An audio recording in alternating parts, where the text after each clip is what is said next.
खत्म होने के बाद उनके पिता ने उनकी शादी करने का फैसला किया। क्योंकि सौम्या बड़ी थी, इसीलिए पहले उसकी शादी तय की गई। सौम्या बेटा, मैंने तुम्हारे लिए एक लड़का देखा है।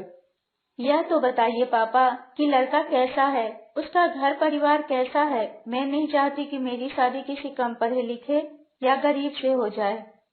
अरे बेटा, लड़का इंजीनियर है, अच्छा खाता पीता घराना है, रुपये पैसे की कोई कमी नहीं है। फिर तो ठीक है, यह रिश्ता मुझे मंजूर है, जिसकी वजह से उनके ऊपर अच्छा खासा कर्ज हो गया। कुछ समय बाद रूबी भी शादी के लायक हो गई, लेकिन रमाकांत के ऊपर पहले से ही सौम्या के शादी का कर्जा था। ऊपर से उनके बिजनेस में भी बहुत घाटा चल रहा था। रूबी बेटा, मैंने तुम्हारे लिए एक लड़का देखा है। यह लोग सौम्या के ससुराल वालों के जितना अमीर तो नहीं है, मगर शहर में उनका एक छोटा सा मिठाई का दुकान है। चाहता तो मैं भी था कि तुम्हारी भी शादी सौम्या की तरह बड़ी धूमधाम से करूं, पर पैसे की समस्या सामने खड़ी हो गई है। कितने बड़े बड़े घरों में तुम्हारे लिए रिश्ता देखा, मगर पैसों की वजह से बात आगे नहीं बढ़ पाई। आप चिंता मत कीजिए पापा, आपने जहाँ मेरा रिश्ता तय किया है ना, मैं वहीं खुश रहूंगी। मुझे तो बस आपका आशीर्वाद चाहिए। रूबी की बात सुनकर उसके पिता को थोड़ी सी शांति मिली। निश्चित समय पर बड़े ही सीधे साधे तरह से रूबी की शादी हो गई। रूबी के ससुराल में रूबी का पति और उनकी बूढ़ी सास रहती थी।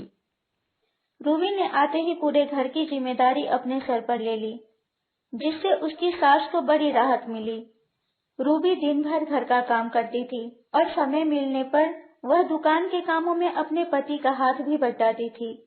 और उधर सौम्या की जिंदगी ऐशो आराम से गुजर रही थी। सौम्या जब भी रूबी से मिलती, ये देखो रूबी, मैंने नया सोने का हार लिया है, पूरे 2.5 लाख का है।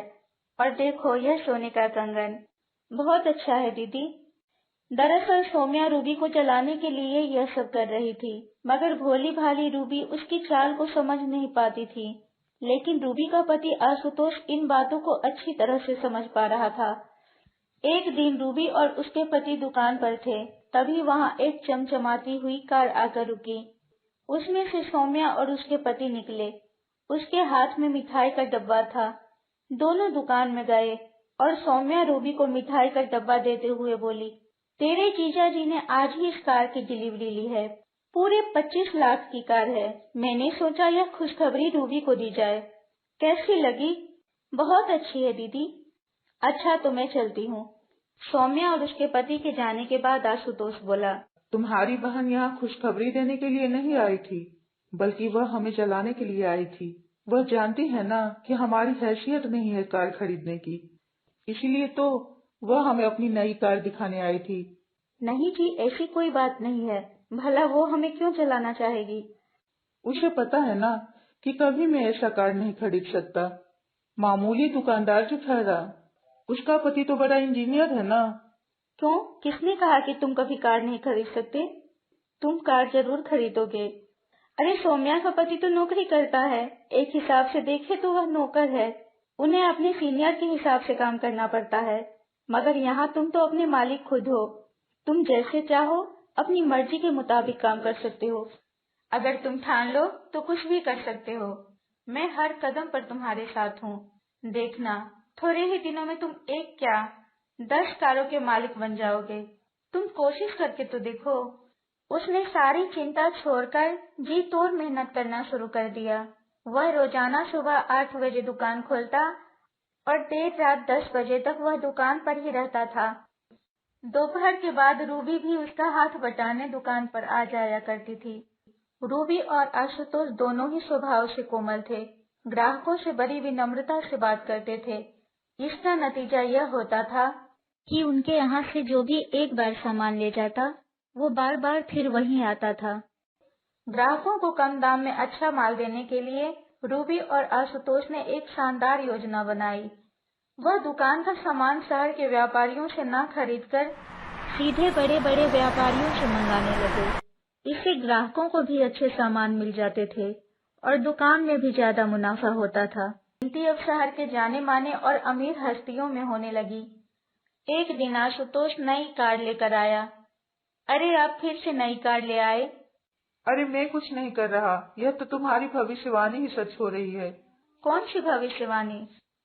अरे तुमने ही तो कहा था ना कि मैं एक नहीं 10 कारों का मालिक बनूंगा। लो उनमें से तो 9 आ गई, बस अब एक और बची है। रूबी खिलखिलाकर हंस दी। रूबी आशुतोष से कहती है, सुनो जी, दीदी से मिले बहुत दिन हो गए, क्यों न हम उनके घर जाकर उनसे मिल लें।